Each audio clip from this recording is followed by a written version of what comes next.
देखो 4 नंबर का मैं यहाँ पर दिखा रही हूँ तुम लोगों को। L plus B minus 2c।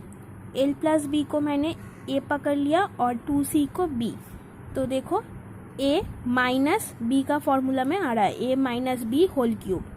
ठीक है, अब देखो तो A minus B whole cube का फॉर्मूला में पहले मैं डाली हूँ यहाँ पर L plus B whole cube मतलब A cube minus 3a B. देखो मैं इधर लिख रही हूँ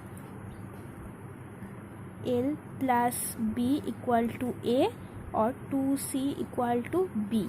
अब देखो इजी होगा। तो ये है A cube minus 3a square B plus 3ab square minus 2c मतलब माइनस बी स्क्वायर। ठीक है, सॉरी बी क्यूब। और ये ए बी ये सब मत लिखो, मैं सिर्फ समझाने के लिए ये लिखी हूँ यहाँ पर। नेक्स्ट लाइन देखो एल क्यूब प्लस ये क्या है एल ए प्लस, ये देखो फिर से ए प्लस बी होल क्यूब के फॉर्मूला में आ जाएगा। तो ए यहाँ पर ये है ए और यहाँ पर ये है बी। ठीक है, A cube plus 3a square B plus 3ab square plus B cube minus यहाँ पर देखो 6c हो गया क्योंकि 3c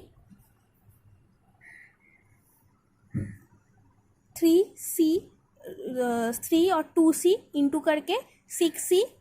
यहाँ पर a plus B whole square, a plus b का होल स्क्वायर। तो होल स्क्वायर का फॉर्मूला पता है, a square plus 2ab plus b square plus 3 जैसा है यहाँ पर ऊपर में जैसा था l प्लस बी, यहाँ पर भी l प्लस बी। यहाँ पर 2c होल स्क्वायर था इसलिए मैंने 4c स्क्वायर कर दी माइनस 8c क्यूब। 8 कहाँ से आया, ये है 2 का क्यूब, 2 का क्यूब होता है 8c क्यूब। अब देखो नेक्स्ट लाइन देखो l cube plus 3l square B जैसा था ऊपर में प्लस 3l बी स्क्वायर वैसा ही लिखा मैंने और b cube minus 6cl square, 6cl square इसको मैं ब्रैकेट से निकाल रही हूँ। तो 6cl square minus plus minus minus 6 और 2 इंटू करके 12clb प्लस 6cb स्क्वायर। देखो यहाँ पर 6cb स्क्वायर प्लस 12c। ये 12 कहाँ से आया, यहाँ पर 3 into 4 12c square l plus 12c square b। मतलब ये ब्रैकेट हटाकर जो आ रहा है वो मैंने लिखी और माइनस जैसा है वैसा ही 8c क्यूब।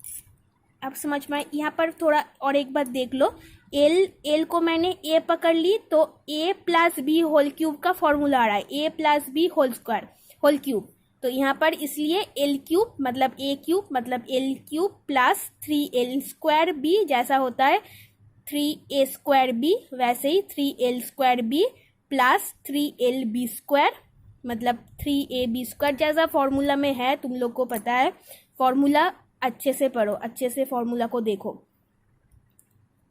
ये होगा लास्ट आंसर, ये हो जाएगा आंसर। अगर समझ में नहीं आएगा तो बोलोगे मुझे। अब देखो नेक्स्ट क्वेश्चन 5 का मैं दिखा रही हूँ। अब तक यहाँ पर क्या था, घन की भुजा की लंबाई। तो यहाँ पर तुम लोगों का आयतन निकालना था। तो अभी देखो 5 में देखो इस साइड दिया हुआ है तो इस साइड तुम लोगों को निकालना है। तो अभी देखो कैसे होगा, मैंने लिख ली जैसा है वैसे ही लिख ली। नेक्स्ट लाइन में देखो 2.89 whole cube plus 2.11 whole cube plus 15 को मैंने क्या किया, अलग कर दिए। 15 3 इंटू 5 क्या होता है, 15 होता है। तो इसलिए मैंने 3 इंटू 5 कर लिए यहाँ पर, इंटू जैसा है वैसा ही 2.89 इंटू 2.11 हो गया। नेक्स्ट लाइन देखो, यहाँ पर सिर्फ कुछ नहीं, इसको सिर्फ मैंने क्या किया, अलग किया, और कुछ नहीं इस लाइन में, और कुछ नहीं है। नेक्स्ट लाइन देखो, 2.89 whole cube plus 2.11 whole cube plus 3, ये 3 था, 3 नीचे लिखा। अब ये इन दोनों को लिख लिया और 5 को मैंने एकदम पीछे कर दिया। 5 यहाँ पर था, इसको मैंने नेक्स्ट लाइन में क्या किया, पीछे कर दिया। अब देखो जैसा है वैसा ही लिखा, इतना तक वैसा ही है। 3 into a b a plus b, ये था फॉर्मूला नंबर 2। फॉर्मूला नंबर 2 थोड़ा देखो, A plus B whole cube का क्या है, A cube plus B cube plus 3ab into कुछ नहीं है, इसका मतलब यहाँ पर क्या है, इंटू है, इंटू ए प्लस बी। ठीक है, तो ये फॉर्मूला में ही आ रहा है। देखो ए स्क्वायर प्लस बी, अगर मैं इसको ए पकड़ूँ और यहाँ पर बी पकड़ूँ तो A cube plus B cube into 3ab,